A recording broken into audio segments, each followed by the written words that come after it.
오늘은 이사야 29장으로 하루를 시작하겠습니다. 오늘 22절 말씀을 중심으로 야곱도 구원하신다라는 제목으로 말씀을 묵상해 보기를 원합니다. 22절에 그러므로 아브라함을 구속하신 여호와께서 야곱 족속에 대하여 이같이 말씀하시되라는 말씀이 있습니다. 여기 본문에 보면 아브라함과 야곱에 대해서 이야기를 하고 있죠. 이 말씀은 아브라함을 구속하신 하나님이 야곱도 구원하시겠다는 약속을 주시는 것입니다. 사실 아브라함과 야곱의 삶에는 많은 차이점이 있습니다. 여러분들 아브라함의 삶을 한번 생각해 보시기 바랍니다.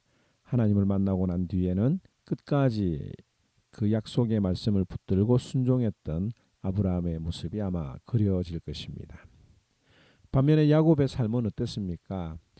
야복강가에서 하나님을 만나고도 결정적인 순간에는 하나님을 믿지 못하고 자신의 머리를 믿었고 자신의 방법대로 살았던 야곱의 모습이 아마 떠올려질 것입니다.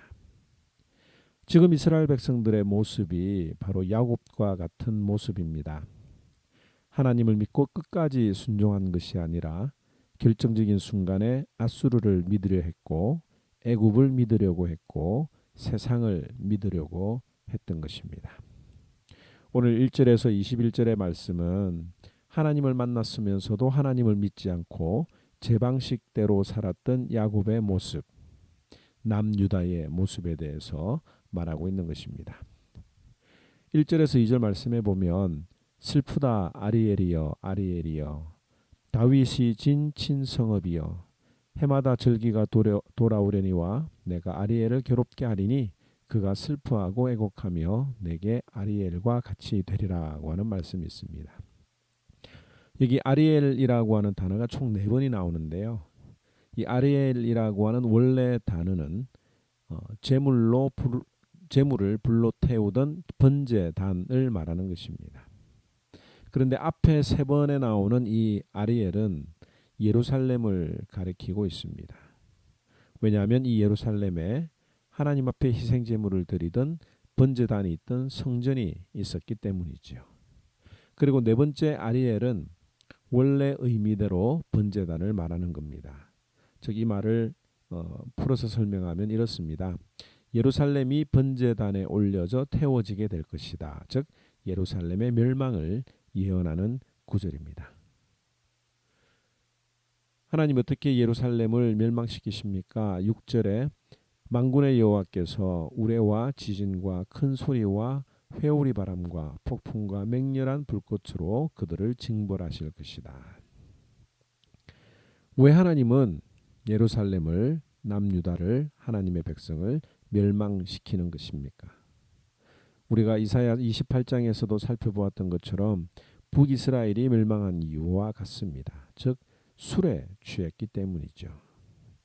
어제 제가 말씀드렸듯이 그 술은 알코올을 이야기를 하는 것이 아니라 하나님의 말씀에 사로잡혀 살지 못하게 하는 세상의 생각, 하나님을 대적하고 하나님 없이도 살 수 있다는 생각이 바로 저들이 취한 술이라고 설명을 했습니다. 오늘 이 세상의 술에 취했다라고 하는 말을 13절에 이렇게 표현하고 있습니다. 주께서 이르시되 이 백성이 입으로는 나를 가까이하며 입술로는 나를 공경하나 그들의 마음은 내게 멀리 떠났나니 그들이 나를 경외함은 사람의 계명으로 가르침을 받았을 뿐이라. 여기 사람의 계명이라고 하는 말이 나오는데요. 마가복음 7장 1절에서 13절에 보면 예수님께서 이 사람의 계명으로 가르침을 받았다는 것을 잘 설명해 주고 있는 말씀이 있습니다. 바리새인들이 예수님의 제자들이 씻지 않는 손으로 식사를 하는 것을 보았습니다. 저들에게 그 모습은 장로들의 유전을 지키지 않는 제자들을 향해서 바리새인들이 예수님에게 질책을 하고 있는 장면입니다. 즉 성경의 본질은 깨닫지 못하고 사람의 유전, 즉 종교 생활을 하는 사람이 바로 사람의 계명으로 가르침을 받는 것입니다. 사람의 계명으로 받는 것, 뭐 예를 들면 이런 것들이 있을 수 있겠죠. 주일 예배를 빠지면 천국에 올라가는 사다리 계단 하나가 빠진다. 그래서 주일 예배를 꼭 드려야 한다라든지, 또 11조를 하지 않으면 그만큼, 아니 그 이상으로 하나님이 가져가신다는 등 율법에 매여서 신앙생활하면서도 그것을 잘 믿는다고 착각하게 만드는 그것이 바로 사람의 계명이라고 하는 것입니다. 참고로 정답을 말씀드리면, 예배는 신자의 의무가 아닙니다. 꼭 드려야 되는 사항들이 아니에요. 예배를 안 드린다고 해서 하나님 앞에 벌을 받는 것은 아닙니다. 그러나 예배는 신자의 특권입니다. 하나님께 벌 안 받기 위해서 예배를 드리는 것이 아니라 나를 구원하신 하나님의 은혜에 감격해서 예배를 드리는 겁니다. 그래서 예배 생활에 충실한 사람들은 정말 하나님을 사랑하고 하나님의 은혜에 감격해서 예배를 드리는 자들이고, 예배 생활이 좀 아직 흔들리는 분들은 아직 거기까지 이 주님의 사랑을 체험하지 못해서 그런 것이라고 우리가 생각을 하면 됩니다. 헌금도 마찬가지입니다. 내가 누리고 살아가는 이 모든 것들이 하나님께로부터 왔다는 것을 고백하는 신앙 고백이 바로 헌금 생활이죠. 그런데 이런 신앙의 원리가 바뀌어 버리면, 의무가 되어 버리면 예배 드리는 것이 괴롭습니다. 헌금하는 것도 아깝게 생각이 되는 것입니다. 그래서 내 형편대로 하고 싶고 내가 하고 싶은 만큼 하는 그런 태도를 가지게 되는 거죠. 그러나 주님을 진짜 만난 사람은 주님의 사랑과 그 은혜에 감격해서 하는 것이기 때문에 별 어렵다고 생각하지 않을 수가 있습니다. 지금 예루살렘 사람들의 모습은 종교적인 신앙의 모습으로 볼 때는 아무런 문제가 없어 보였습니다. 그들은 절기를 따라 제사를 드리고 제물을 드리고 하나님 앞에 찬양하고 헌금을 드렸습니다. 그러나 하나님은 그들의 중심을 아셨죠. 그리고 그것이 잘못되었다고 책망을 하니까 오히려 이스라엘 백성들이 하나님 앞에 이렇게 반응합니다. 16절을 한번 볼까요? 너희의 패역함이 심하도다. 토기장이를 어찌 진흙같이 여기겠느냐. 지음을 받은 물건이 어찌 자기를 지은 이에게 대하여 이르기를 그가 나를 짓지 아니하였다 하겠으며, 빚음을 받은 물건이 자기를 빚은 이에게 대하여 이르기를 그가 총명이 없다 하겠느냐. 이것이 바로 세상의 생각입니다. 그런데 교회 안에 이런 세상의 생각들이 조금씩 들어오고 있습니다. 동성애자들이나 성전환자들을 보면서 하나님이 잘못 만들었다, 하나님이 원래 그렇게 만들었다고 생각하게 합니다.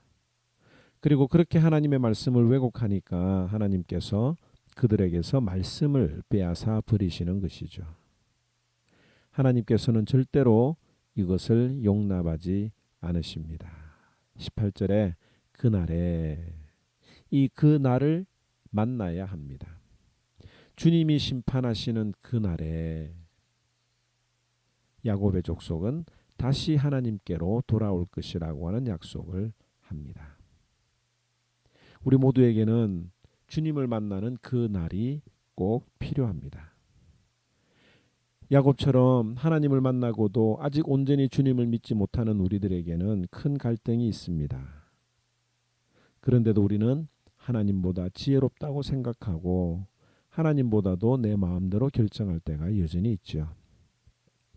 그럼에도 불구하고 하나님은 우리를 붙드시고 구원하시겠다고 약속하십니다. 물론 주님께 돌아오는 과정은 어렵고 힘들겠지만 그렇게 해서라도 주님은 데리고 오시겠다고 약속하시죠.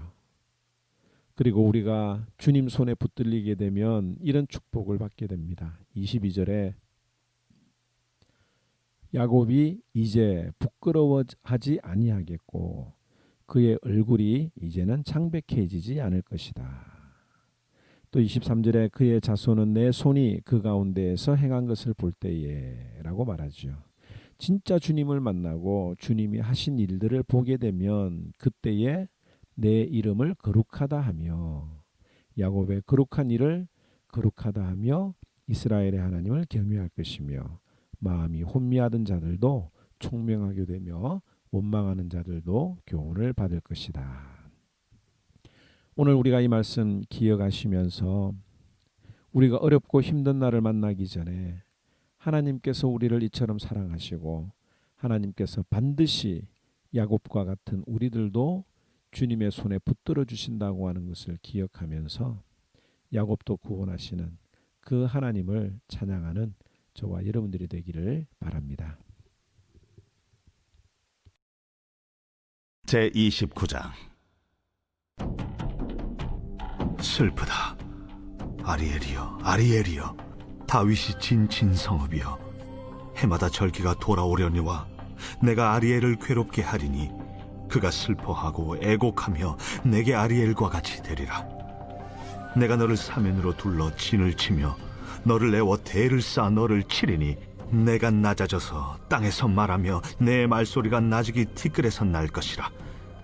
내 목소리가 신접한 자의 목소리같이 땅에서 나며 내 말소리가 티끌에서 짖거리리라. 그럴지라도 내 대적의 무리는 세미한 티끌 같겠고 강포한 자의 무리는 날려가는 겨 같으리니 그 일이 순식간에 갑자기 일어날 것이라. 만군의 여호와께서 우레와 지진과 큰 소리와 회오리 바람과 폭풍과 맹렬한 불꽃으로 그들을 징벌하실 것인즉 아리엘을 치는 열방의 무리 곧 아리엘과 그 요새를 쳐서 그를 곤고하게 하는 모든 자는 꿈같이 밤의 환상같이 되리니 줄인 자가 꿈에 먹었을지라도 깨면 그 속은 여전히 비고 목마른 자가 꿈에 마셨을지라도 깨면 곤비하며 그 속에 갈증이 있는 것 같이 시온산을 치는 열방의 무리가 그와 같으리라. 너희는 놀라고 놀라라. 너희는 맹인이 되고 맹인이 되라. 그들의 취함이 포도주로 말미암음이 아니며 그들의 비틀거림이 독주로 말미암음이 아니니라. 대저 여호와께서 깊이 잠들게 하는 영을 너희에게 부어주사 너희의 눈을 감기셨으니 그가 선지자들과 너희의 지도자인 선견자들을 덮으셨습니다. 그러므로 모든 계시가 너희에게는 봉안책의 말처럼 되었으니 그것을 글 아는 자에게 주며 이르기를 그대에게 청하노니 이를 읽으라 하면 그가 대답하기를 그것이 봉해졌으니 나는 못 읽겠노라 할 것이요 또 그 책을 글 모르는 자에게 주며 이르기를 그대에게 청하노니 이를 읽으라 하면 그가 대답하기를 나는 글을 모른다 할 것이니라. 주께서 이르시되 이 백성이 입으로는 나를 가까이하며 입술로는 나를 공경하나 그들의 마음은 내게서 멀리 떠났나니 그들이 나를 경외함은 사람의 계명으로 가르침을 받았을 뿐이라. 그러므로 내가 이 백성 중에 기이한 일 곧 기이하고 가장 기이한 일을 다시 행하리니 그들 중에서 지혜자의 지혜가 없어지고 명철자의 총명이 가려지리라. 자기의 계획을 여호와께 깊이 숨기려 하는 자들은 화 있을진저 그들의 일을 어두운 데서 행하며 이르기를 누가 우리를 보랴 누가 우리를 알랴 하니 너희의 패역함이 심하도다. 토기장이를 어찌 진흙같이 여기겠느냐. 지음을 받은 물건이 어찌 자기를 지은 이에게 대하여 이르기를 그가 나를 짓지 아니하였다 하겠으며 빚음을 받은 물건이 자기를 빚은 이에게 대하여 이르기를 그가 총명이 없다 하겠느냐. 오래지 아니하여 레바논이 기름진 밭으로 변하지 아니하겠으며 기름진 밭이 숲으로 여겨지지 아니하겠느냐. 그날에 못 듣는 사람이 책의 말을 들을 것이며 어둡고 캄캄한 데에서 맹인의 눈이 볼 것이며 겸손한 자에게 여호와로 말미암아 기쁨이 더하겠고 사람 중 가난한 자가 이스라엘의 거룩하신 이로 말미암아 즐거워하리니 이는 강포한 자가 소멸되었으며 오만한 자가 그쳤으며 죄악의 기회를 엿보던 자가 다 끊어졌습니다. 그들은 송사로 사람에게 죄를 씌우며 성문에서 판단하는 자를 올무로 잡듯하며 헛된 일로 의인을 억울하게 하느니라. 그러므로 아브라함을 구속하신 여호와께서 야곱 족속에 대하여 이같이 말씀하시되 야곱이 이제는 부끄러워하지 아니하겠고 그의 얼굴이 이제는 창백해지지 아니할 것이며 그의 자손은 내 손이 그 가운데서 행한 것을 볼 때에 내 이름을 거룩하다 하며 야곱의 거룩한 일을 거룩하다 하며 이스라엘의 하나님을 경외할 것이며 마음이 혼미하던 자들도 총명하게 되며 원망하던 자들도 교훈을 받으리라.